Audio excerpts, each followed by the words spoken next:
the man who loves walking will walk further than the man who loves the destination. So what's happened along that process? You've learned to love the journey, right? You love the journey.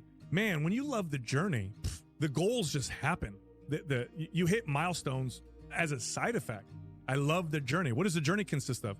Failing, getting better, learning, start a new journey, start it over, do it again.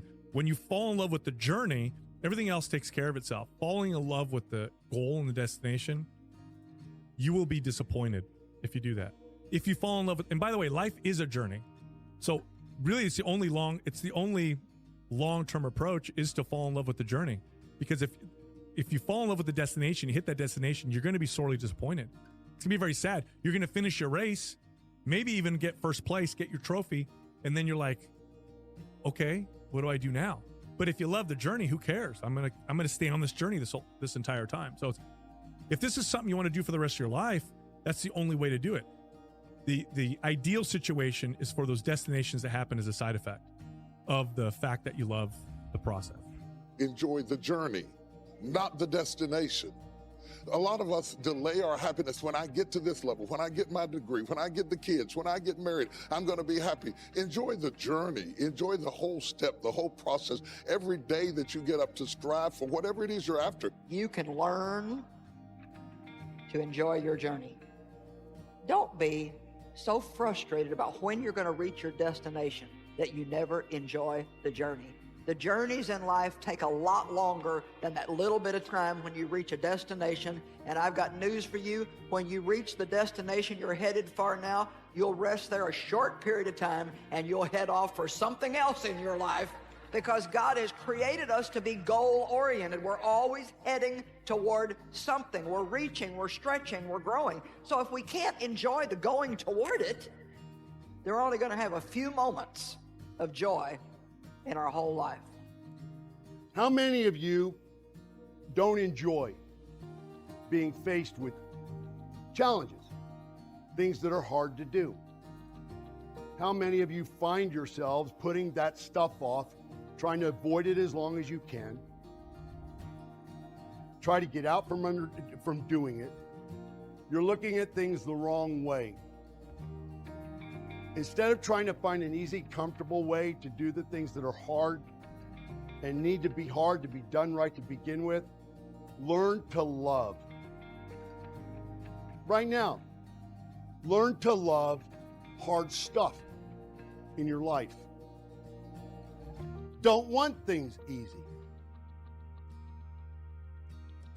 Build up your integrity in a way where you enjoy doing hard things, that you're not always looking for the easy way out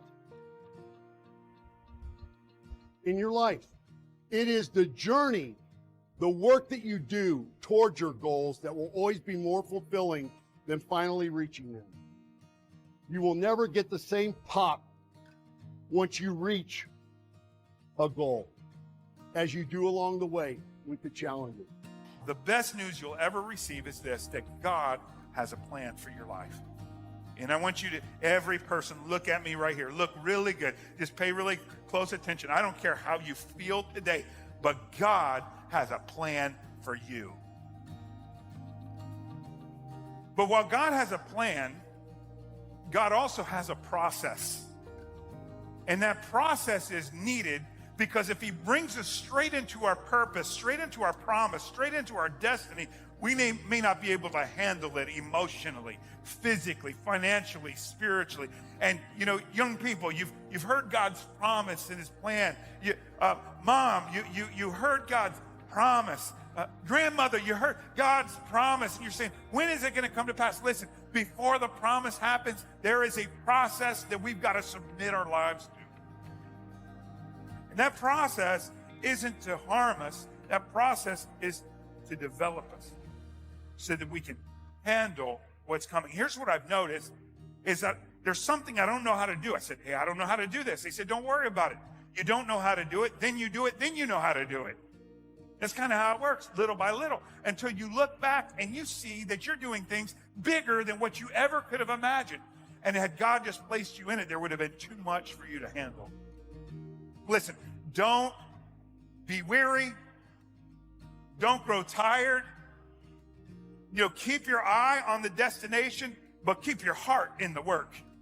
The destination matters, but the process of God is what is beautiful. In fact, so many of the things we think we want, when we look back on it, it's not so much what we got. It's not just the mountain we took, but it's the people that we took to the mountain. It's not just the destination that we got to, but it was the relationships and the joy that we had along the way. I want to be an achiever. I want to be a getting things done kind of guy, but I also want to enjoy the people that God has placed in my journey, because I'm a part of their life to process them, and they're a part of my life to process me. And not only will I get closer to the Lord in that journey, but I'll get closer to them. And that's a beautiful, wonderful thing about the family of God. Type amen if you agree. Click here to watch this important message.